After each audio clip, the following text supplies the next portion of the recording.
Chers élèves, nous enchaînons la leçon de l'astronomie avec le chapitre Les phases de la Lune. On a pour objectif connaître la Lune et ses phases. D'abord, on aborde deux notions, les caractéristiques de la Lune, les phases de la Lune.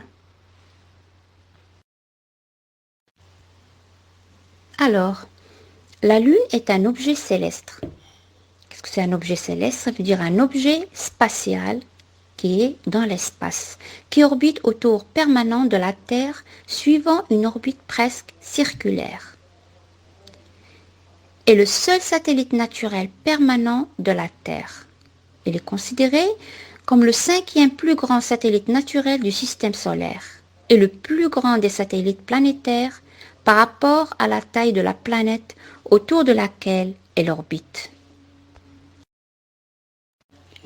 Pour le diamètre de la Lune. Alors la Lune, elle a un diamètre équatorial de 3474 km et la distance caractéristique entre la Lune et la Terre est de 384 402 km.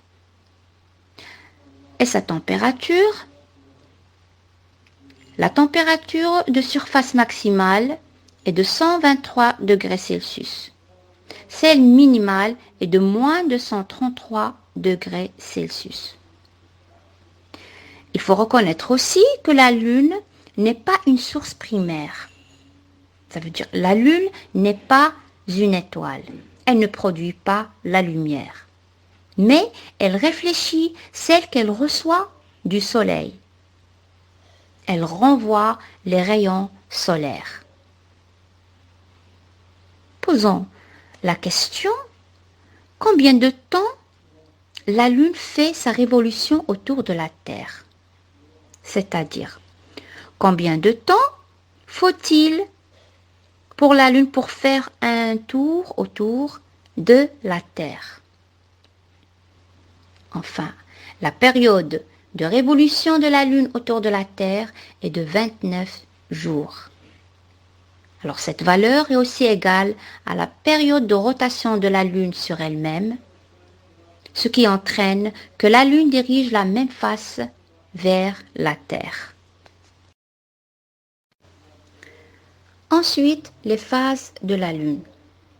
Alors on pose la question, pourquoi la Lune change-t-elle d'aspect dans le ciel? La Lune apparaît sous différentes formes selon la lumière qu'elle reçoit au fil des jours et les 4 semaines. Alors, regardez le schéma à droite. On a le Soleil, les rayons de Soleil, on a la Terre et on a la Lune avec ses différents aspects ou bien formes. Alors, entre le 1er et le 6e jour, on a le premier croissant. Au 7e jour, on a le premier quartier. Entre le 8e et le 13e jour, on a la lune gibbeuse croissante. Comme vous voyez là, la lune gibbeuse croissante. Alors la surface éclairée augmente chaque jour jusqu'au 14e jour. On a la pleine lune. Jusqu'à la pleine lune. À partir du 15e jour, la surface éclairée diminue chaque jour. On passe à la lune gibbeuse décroissante. Lune gibbeuse décroissante. Jusqu'au 21e jour, c'est le dernier quartier de la lune. Puis, du 22 jour au 27e jour, c'est le dernier croissant. Et la lune disparaît, c'est la nouvelle lune.